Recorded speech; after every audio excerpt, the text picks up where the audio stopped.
Bem-vindo ao Arte em um Contexto, recebendo hoje duas booktubers, Isabela Lubrano e Mariana Mendes, e uma plateia que fez comigo um encontro literário para conversar sobre o trabalho das nossas entrevistadas.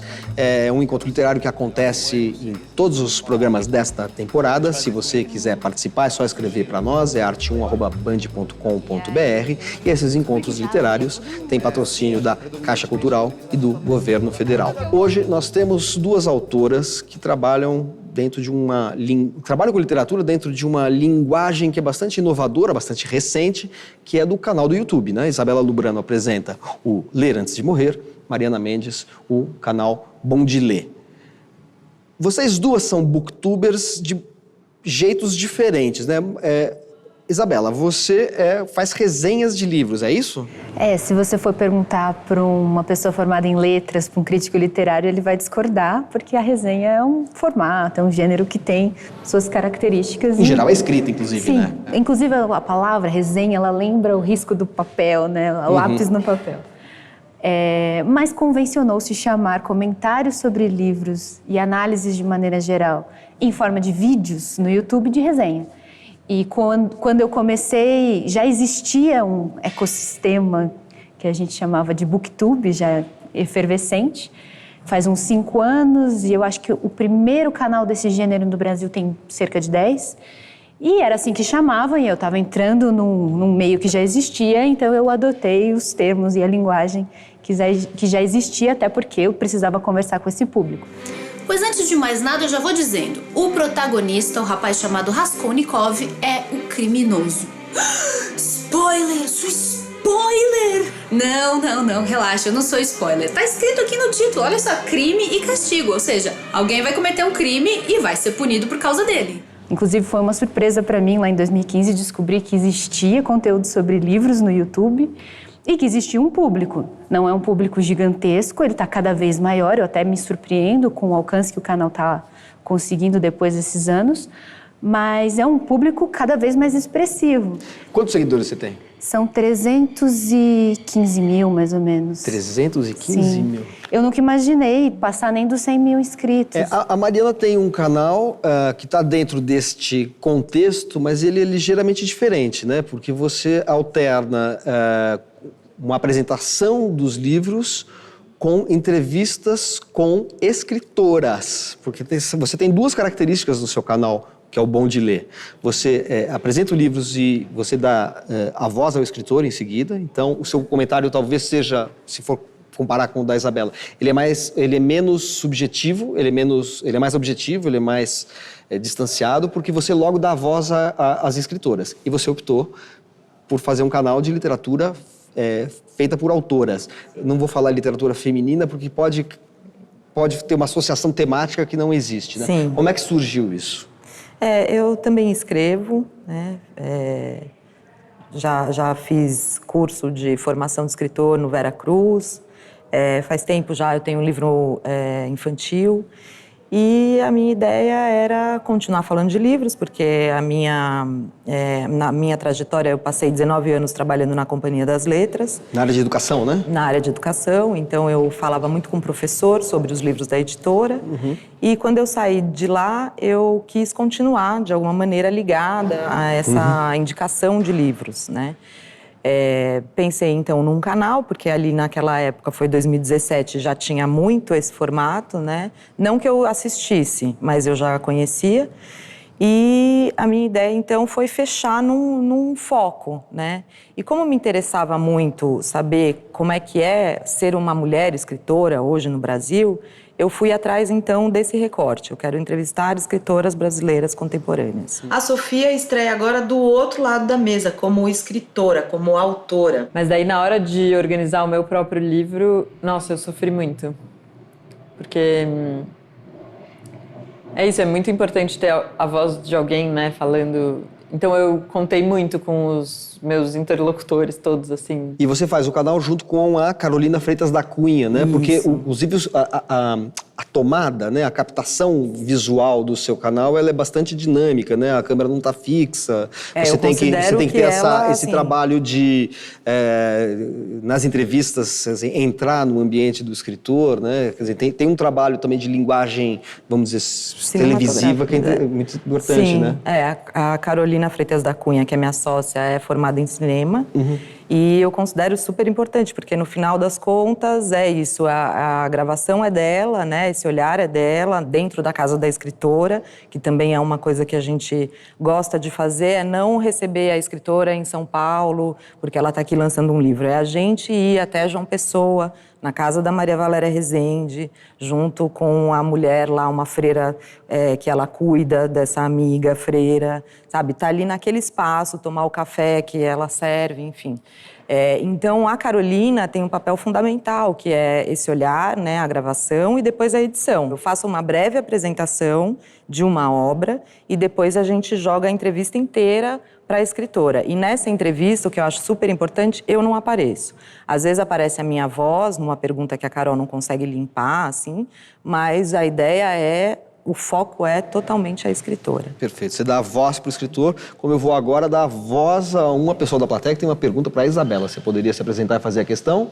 Isabela, meu nome é Adriana, eu trabalho na Universidade de Brás Cubas e sou aluna também lá do último ano de pedagogia. A minha pergunta para você é, com quantos anos você começou, né, a ter esse interesse em se tornar uma booktuber e qual é o público que você atinge hoje?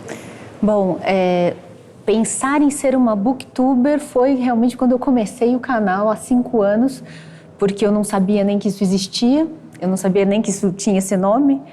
E eu cheguei a pensar que, nossa, eu acho que eu vou ser a primeira pessoa que vai falar de livros no YouTube, né?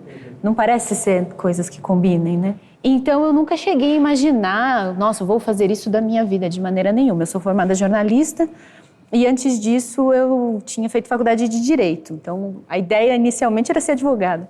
Não deu certo, quer dizer, não quis. Aí fui fazer jornalismo, eu queria trabalhar em televisão. E cheguei a trabalhar como produtora em algumas emissoras e tudo, mas acabei migrando para a internet e resolvi falar a respeito daquilo que eu gostava de fazer, que sempre foi meu hobby desde pequenininha, que é ler. O meu canal, ele surgiu como uma brincadeira de ler 1001 livros antes de morrer. É por isso que o canal se chama Ler Antes de Morrer.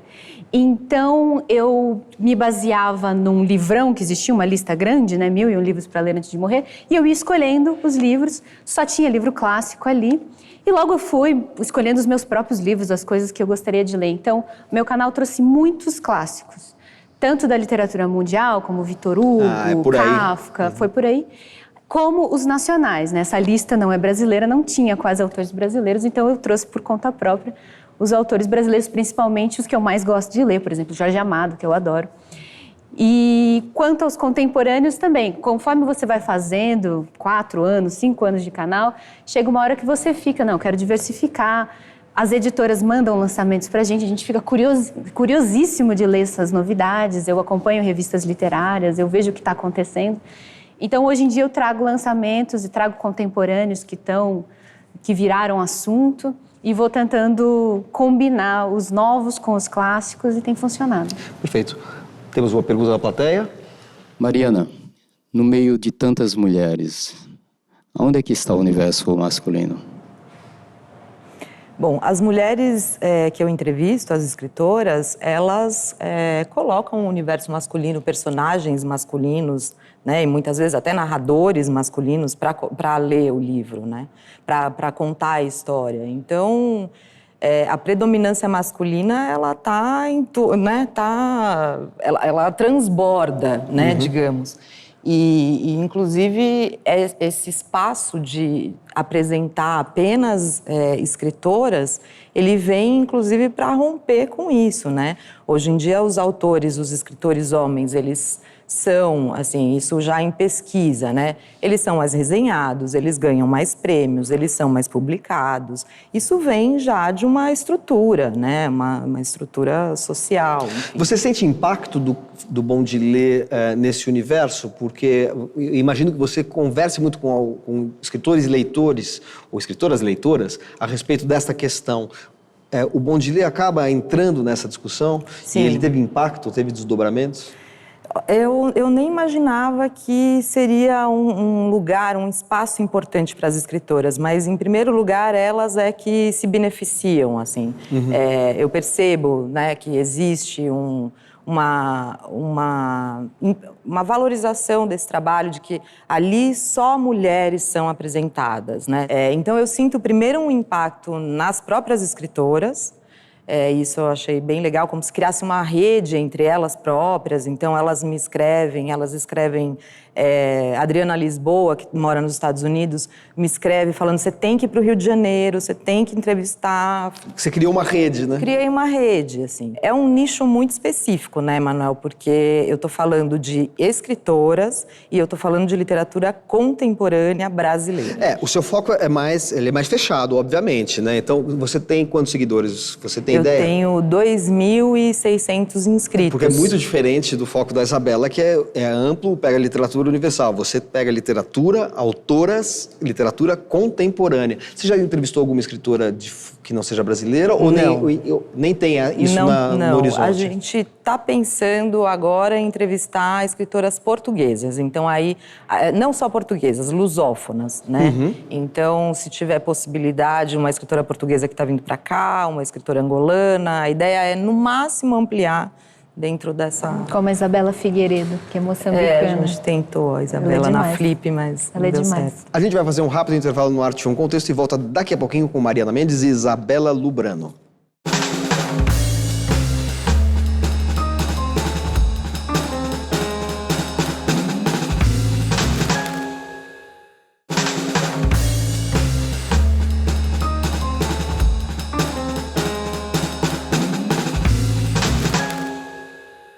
O Arte Contexto está de volta, recebendo hoje Mariana Mendes e Isabela Lubrano, que são duas atuantes booktubers. Nós já conversamos aqui sobre se esse título, esse nome se aplica exatamente. Acho que se aplica um pouco mais a Isabela do que a Mariana, que tem um canal de YouTube, mas faz mais entrevistas. E eu, a partir da experiência que vocês tiveram, que é uma experiência que eu também tenho, de conviver com a literatura brasileira, eu queria saber o que vocês acham que está acontecendo com a literatura brasileira hoje. Eu estou devolvendo para vocês uma pergunta que me fazem sempre e que eu nunca sei responder, então eu estou me vingando em vocês aqui fazendo essa pergunta. Olha, eu percebo a poesia brasileira, assim, muito... produzindo demais. Marília Garcia recebeu o Prêmio Oceanos, né? Marília Garcia, maravilhosa. Que é um prêmio que é para várias categorias, todos os livros competem entre si, né? Hoje eu vou apresentar para você o livro Câmera Lenta, um livro que acabou de sair pela Companhia das Letras, escrito pela poeta Marília Garcia. Ele começou com o primeiro poema, que é um poema mais longo, né? É o poema mais longo do livro. Alice Santana, tem muitas poetas, uma geração de poetas, assim, que eu acho que depois da Ana C ficou um tempo, Ana Cristina César, né, ficou um tempo sem uma renovada, e eu sinto que em poesia, assim, a gente tá dominando, sabe? O Brasil tá... e os contemporâneos eu sinto um pouco um ressentimento, né? Porque livro de autor contemporâneo brasileiro não vende, né, Manuel? Você sabe. Você faz 3.000 de tiragem e em um ano, se vender 500, o autor foi bem, né? Então, eu sinto que, por exemplo, o ano passado eu estava na Bienal fazendo mediação de encontros com escritores brasileiros. E aí tinha todo tipo de autor, né? Quando chegava autor de literatura, era quando estava mais vazio, né? Porque é isso, as pessoas não conhecem, não têm referência. Você então... pode ser um bom termômetro da receptividade, Sim, né? Porque a Mariana falou de um evento em que as pessoas vão dentro de uma Bienal. Mas no seu caso, você sabe pelas meus visitas, números, né? Para mim é bem fácil de mensurar qual é o tamanho do interesse. Então, eu percebo que as pessoas se interessam pelo autor nacional quando elas já conhecem o nome, quando elas já sabem quem é a pessoa. Recentemente, eu trouxe Budapeste, do Chico Buarque, porque ele tinha ganhado o prêmio Camões. E as pessoas, eu senti a audiência foi boa, todo mundo conhece Chico Buarque, todo mundo sabe a sua qualidade como artista em várias áreas. Mas se eu trago Socorro Acioli, por exemplo, se eu trago autores menos conhecidos de quem está fora, né, do universo da literatura, é mais difícil você convencer as pessoas a darem uma chance. Então, mas eu trazendo aqui até, puxando a sardinha um pouco para os booktubers, eu acho que a nossa experiência conversando diretamente com os leitores, especialmente mais jovens, o YouTube é uma plataforma muito jovem, o jovem hoje, o adolescente consome videogame, consome música, cinema, quadrinhos, filmes da Marvel, tudo é universo pop. E normalmente ele só tem contato com a literatura de maneira desinteressante na escola. Poucos têm a sorte de ter professores que, de fato, conseguem estimular isso, conseguem trazer o interesse. É uma série de fatores, né? Todos sabem as deficiências do ensino da literatura no Brasil. Mas eu acho que o YouTube contribui na medida em que ele traz, com uma linguagem que o jovem conhece, o livro como um objeto de consumo como qualquer outro. Perfeito. A gente tem uma pergunta da plateia. Eu sou Rubens Marchione. Vamos um pouco lá para a carpintaria de tudo isso. Esse trabalho que vocês fazem é uma coisa relativamente nova, não existe muita história a respeito. Então eu gostaria de saber, primeiro, como é a rotina de quem faz esse trabalho, que não é uma coisa conhecida.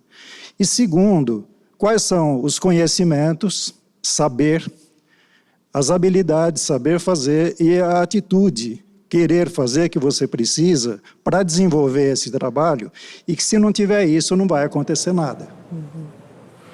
Obrigada. É importante mesmo, a questão da rotina foi algo que a gente eu e a Carolina, a gente foi azeitando e hoje é uma coisa que funciona bem para nós duas, então a gente posta 2 entrevistas por mês e nas outras 2 semanas do mês a gente posta o trecho da entrevista que vai ser publicada. Então, a gente já tem um esquema, toda quinta-feira ela vai em casa e a gente grava a resenha, e a cada mês a gente faz pelo menos uma entrevista. Então, realmente a gente teve mesmo que criar uma disciplina, uma rotina, porque nós duas trabalhamos com outras coisas, né, inclusive. Então, precisou, sim, estabelecer, né, organizar, né. E nisso entra também uma certa alternância temática em relação às autoras? Por exemplo, se você entrevista uma poeta, você depois privilegia uma prosadora ou então uma temática mais social, tendo como, enfim, sequência uma temática mais subjetiva, intimista, etc. Você tenta dar uma equilibrada assim, nesse sentido? Os gêneros, então, poetas, romancistas, cronistas, contistas, né? Não tentar assim, não serem 3 entrevistas seguidas, né? O que a gente fez muito foi a gente entrevistou muita escritora, então a gente tem 52 no Bom de Ler, né? No canal, mas a gente tem mais umas 10 ainda para serem editadas e tal. E enquanto isso a gente continua fazendo. Então a gente tem sempre um banco que eu consigo daí falar, puxa, a gente agora colocou a Maria Valéria Rezende, vamos colocar a Yasmin Nigri, porque ela é nova, né? É uma autora estreante. Agora foi a Yasmin Nigri, que é a nova e a estreante.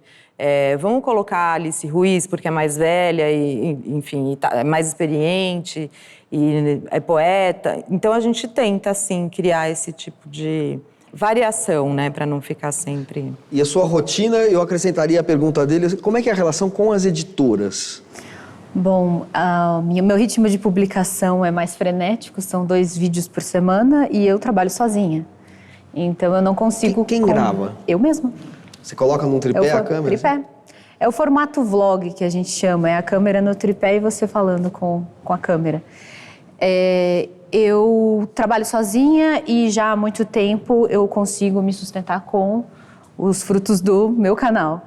Então eu tenho essa rotina mais frenética, são 2 vídeos por semana e eu tenho que produzi-los, editá-los, divulgá-los, tudo sozinha.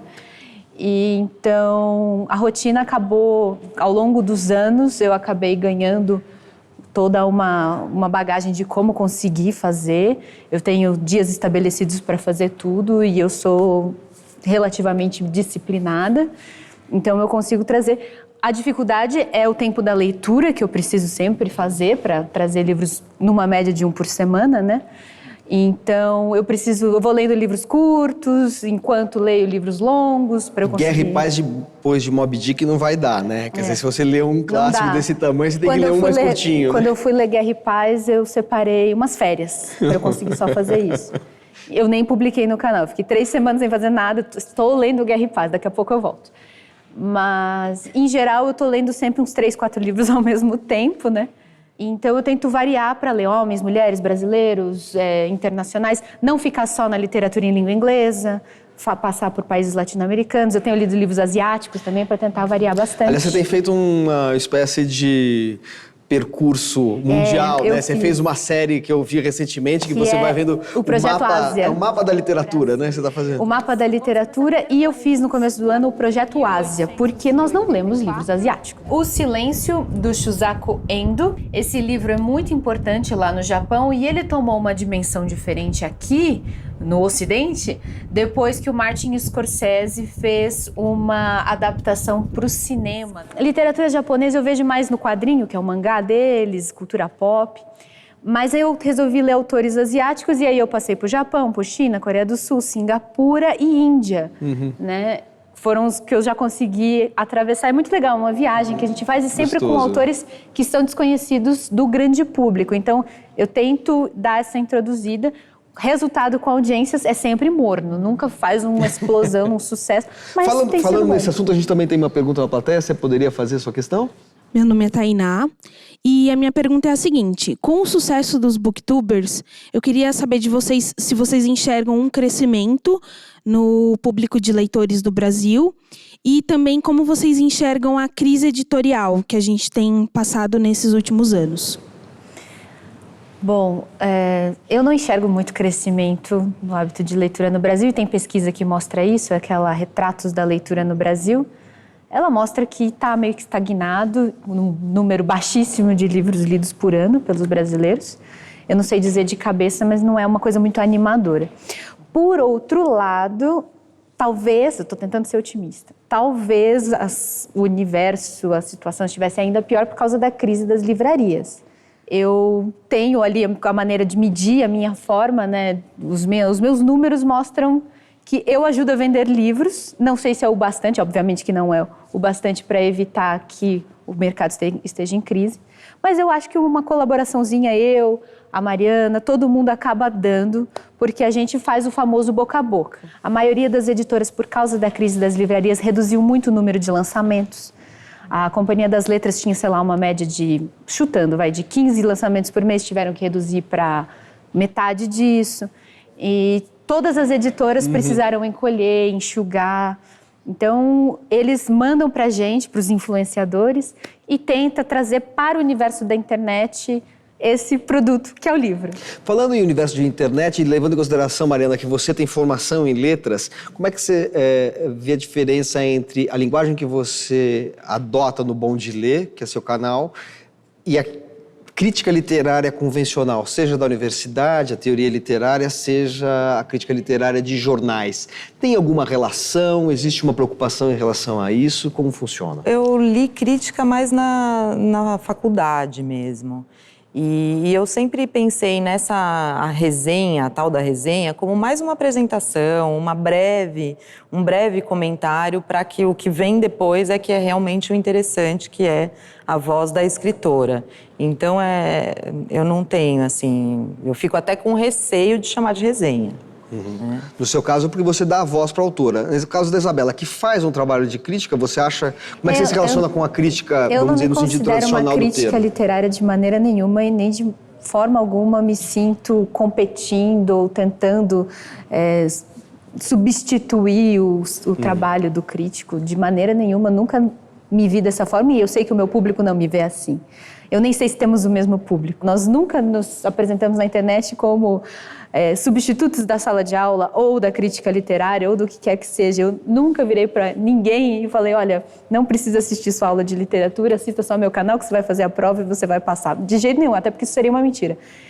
Eu nunca apresentei a revista 451 e falei, olha, eu faço exatamente igual, então não precisa ler a revista. São outras linguagens, são outras linguagens. E eu, embora pertença ao mesmo ecossistema. E eu, aliás, estimulo as pessoas a lerem a revista 451, eu assino. Eu até me lembrei, né, falando da 451, que eu, por exemplo, escrevi uma resenha para 451 de um livro de uma autora que eu também entrevistei, a Luana Schneiderman.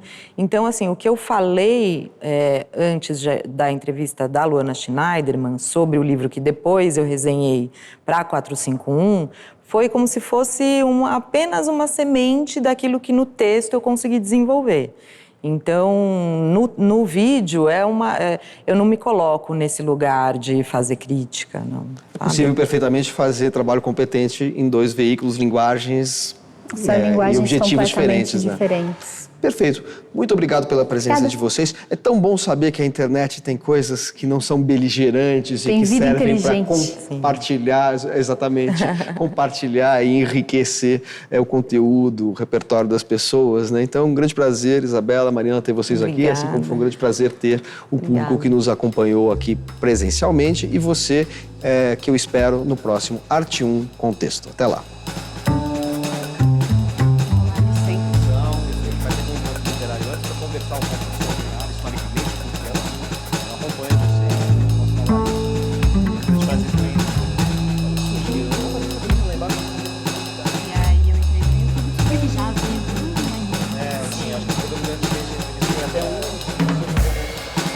Agora, enquanto vocês descem,